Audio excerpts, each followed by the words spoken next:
She wore red that day. Blood red. The color of war.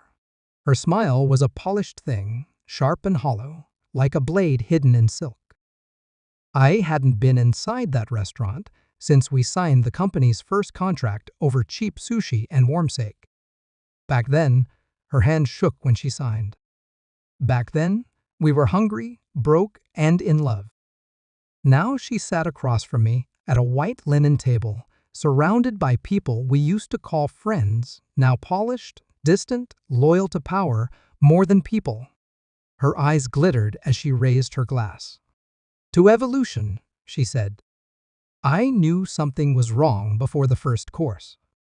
Her voice had the smooth, rehearsed tone of a surgeon about to cut. Then she leaned in, just enough for the words to land like a knife to the gut.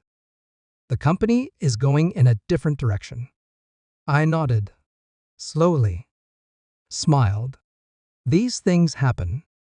No one realized that I had stopped eating, that I was no longer looking at her, but at the man 2 seats down. He didn't look at me. Of course he didn't. He was the kind of man who'd built his whole personality around avoidance. Perfect smile, clean shave, handshake like a damp cloth. He used to be her past. Now, apparently, he was my replacement. They used phrases like strategic realignment and visionary leadership, all while sipping their wine and laughing too loudly. But under the table, my hand clenched the napkin so tight it tore. I'd built that company from a laptop on a milk crate. I'd sold my guitar to pay for her marketing license. When our server crashed, I spent 72 hours awake coding while she slept on my shoulder. But now, she was the CEO, and I was an inconvenience. I watched her ex-Jeremy slide his hand along the back of her chair. The familiarity of it was casual, practiced. I wondered how long it had been going on. Before the promotion? After? Maybe the day she started taking late calls from old contacts. Maybe I knew all along. I didn't fight. That confused them more than anything. I nodded through the announcement, even toasted to new beginnings. Then I left. Not in a storm. Not with anger. Just gone. The next few weeks were quiet. Too quiet. I didn't answer the press. I didn't tweet. No interviews. No retaliation. I let them believe I was sulking in some cabin, licking wounds. But I wasn't. I was watching. Listening. Collecting. You see, I never removed my admin access. No one asked me to. They were so eager to erase me publicly, they forgot how deeply I was woven into the codebase. Into the DNA of everything we'd built. And she, my wife, she forgot who taught her to play chess. It came on a Tuesday. The quarterly numbers dropped. Lower than expected. Investors spooked. Morale cracked. Then, the security breach. Small at first. Just a leak. A drip.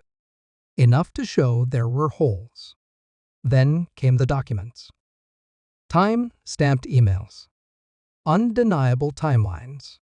Turns out Jeremy had been running a shadow consultancy under a fake name, funneling client data to competitors while wining and dining the CEO. She knew, of course. She just didn't care. Or didn't think it mattered. But when the board saw the evidence, every transfer, every message, every late-night meeting, they cared. Very much. I didn't need to say a word. I just forwarded one file. Anonymous inbox. Subject line, checkmate. They did the rest. I saw her again, weeks later. She stood alone in the same restaurant, same table, red dress gone. Now it was beige. Soft. Safe. Her eyes were tired. She looked smaller somehow. Like a queen, stripped of her crown, unsure how to hold her own head up.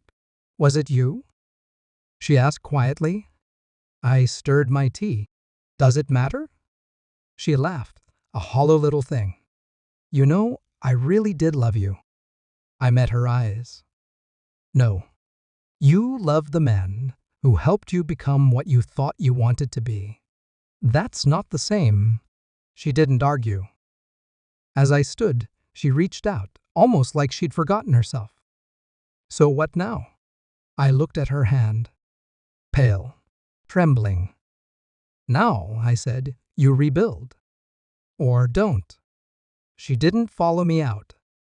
Outside, the air felt lighter. Not triumphant. Just clean. Some endings aren't loud. Some justice doesn't come with fire. Sometimes, it's just the quiet satisfaction of walking away with your soul intact while theirs crumbles behind you. They say, revenge is a dish best served cold. But me? I prefer silence.